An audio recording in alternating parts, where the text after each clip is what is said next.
Hello everyone, I'm back again with the mole concept topic. Okay, so previously we have discussed about the empirical formula and also molecular formula. Okay, we discussed the relationship about them, like molecular formula is equal to empirical formula into A. Okay, where A is the value we get after dividing the molecular formula upon empirical formula. So after that we discussed the percentage composition of a compound, like suppose there is 60% of hydrogen and 40% of carbon in a particular compound. Then we calculated it like 60 is to 40, then we divided it by molar mass. Molar mass, then we got the values and the empirical formula. So today we are going to discuss some questions about it and also about the Avogadro's law. Okay, so let's start with our today's topic. Now see this question here. In a compound of carbon, hydrogen and oxygen, the mass of carbon is 4 times the mass of hydrogen and mass of oxygen is 2/3 times the mass of carbon. Okay, so we have to determine the empirical formula of the compound. Now see, let us take hydrogen as x percent. Okay, x, then carbon will be 4 times the hydrogen, so 4x. Now it is also given that oxygen is 2/3 times the mass of carbon, so 2/3 into 4x. Okay, so it becomes 8 by 3x.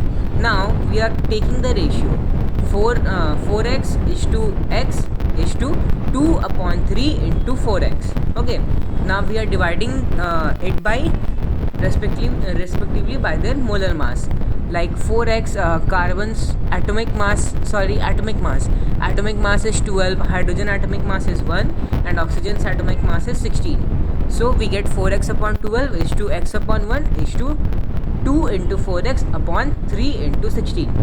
Now all the x's will get cancelled. After cancelling everything, we get 1 by 3 is to 1 upon 1 is to 1 upon 6. Okay, now see, it is not very difficult to calculate this.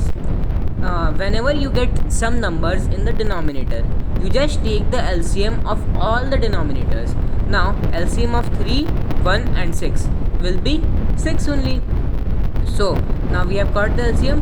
We will just multiply the LCM in the numerators of all the all the areas. Okay, now after multiplying we will get 6 upon 3 is to 6 upon 1 is to 6 upon 6. So 6 by 3 will become 2, 6 by 1 will become 6 and 6 upon 6 will become 1. So finally we will get the ratio as 2 is to 6 is to 1. So empirical formula will be C2H6 and O. Okay, now let us see one more question here. In an organic compound of C, H and O, mass of hydrogen is 22.2% and that of oxygen is 71.11%. Then we have to find the empirical formula of the compound. Now we will write it in the ratio form. C is to H is to O will give us C. We are known with the values of percent of hydrogen and oxygen. So 2.22 plus 71.11 will give us 73.33. So on reducing it by 100, we get the value of carbon in percentage 26.67. So C 26.67 is to H 2 is 2.22 is to O 71.11%. Okay, now see, we will divide it by atomic mass of all the compounds. So 26.67 will give us by 12 is to 2.22 by 1 is to 71.11 upon 16. Okay, now see, 26.67 upon 12, it will be cancelled, which will give us the value of 2 point something. So approximately we can write it as 2 only. Similarly, see, it will be near about 2.22. Okay, similarly 71.11 by 16 will give us around approximate value of 4.44. So now see, there are only decimal numbers in the numerator. Basically it's by 1 by 1 by 1. So we have to take the smallest number from all these. Okay, where whenever you get cases like this, take out the smallest number in all these. It is 2.22 and divide all the numbers from it. So 2.22 upon 2.22 similarly is to 2.22 upon 2.22 is to 4.44 upon 2.22. So it will become 1 is to 1 is to 2. So ratio is 1 is to 1 is to 2. So we will get the empirical formula as CHO2. Okay. Any confusions? Then you can just comment. Now next topic comes is Avogadro's law. Okay. Now we have learned about the formula PV equals nRT, where value of R was a constant and its value was 0.0821 at liter atmosphere per Kelvin per mole. Okay. Now similarly there so Avogadro basically has given two laws.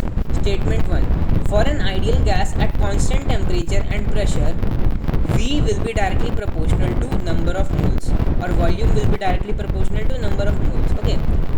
See, when we are keeping other things at constant, then we get different types of combinations and ratios, or can say relationship between them. Okay. Now see, second one, there is two containers. In one container gas A is filled and in another gas B is filled. Okay.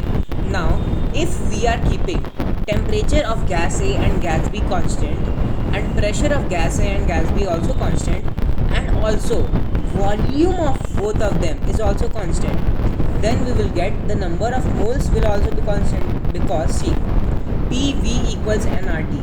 R is a constant value and we are keeping P, V and T, all of the three constant.